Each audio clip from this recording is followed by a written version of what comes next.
যত বেশি অন্যের সাথে ভাগ করে নেওয়া যায়, আনন্দ যায় ততই বেড়ে। দুঃখকে অন্যের সাথে ভাগ করে নিলে দুঃখ যায় কমে, কিন্তু আনন্দকে সবার সাথে ভাগ করে নেওয়া যতটা না সহজ, দুঃখকে অন্যের সাথে ভাগ করে নেওয়া কি ততটা সহজ? মোটেই সহজ নয়।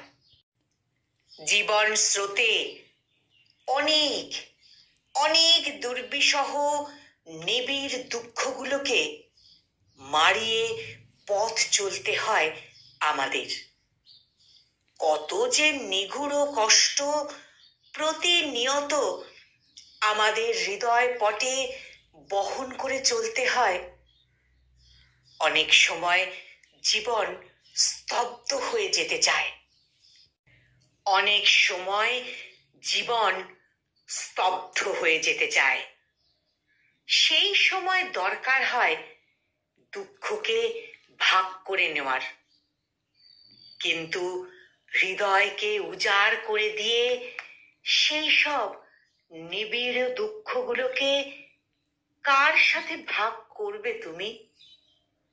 হৃদয়কে হালকা করার জন্য শান্তির দীর্ঘশ্বাসটা তুমি কতজনের ওপর ফেলবে? বলতে পারো সত্যি করে? হয়তো মোটে হাতে গোনা কয়েকজন, অথবা তার চেয়েও কম। মানুষ বড় অভিনয়ে সুনিপুণ। তুমি তোমার চারপাশের দিকে তাকাও, তোমার চারপাশে তোমার দুঃখে দুঃখী অজস্র মানুষ দেখবে তুমি, কিন্তু এদের বেশিরভাগই অভিনয় করছে। তোমার দুঃখগুলোকে হৃদয় দিয়ে আলিঙ্গন করার মানুষ সেখানে কোথায়? মানুষ আবার খুব বিচিত্র হয়।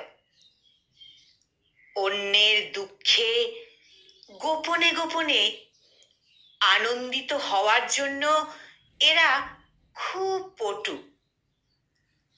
দেখো, তোমার দুঃখে অগোচরে আনন্দিত হওয়ার মানুষ তোমার চারপাশে ছড়িয়ে আছে।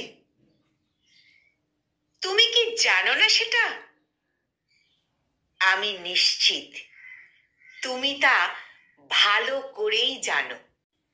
তাই দুঃখগুলোকে তুমি তোমার হৃদয় মন্দিরে অতি সংগোপনে যত্ন করে রেখে দাও, অথবা অন্তলীন অবদমিত দুঃখের খরতাপে গোপনে গোপনে দগ্ধ হও।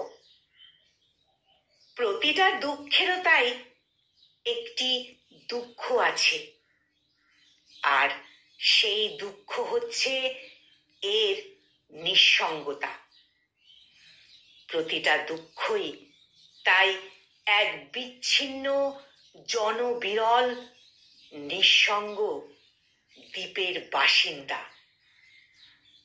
এক বিচ্ছিন্ন জনবিরল নিঃসঙ্গ দ্বীপের বাসিন্দা।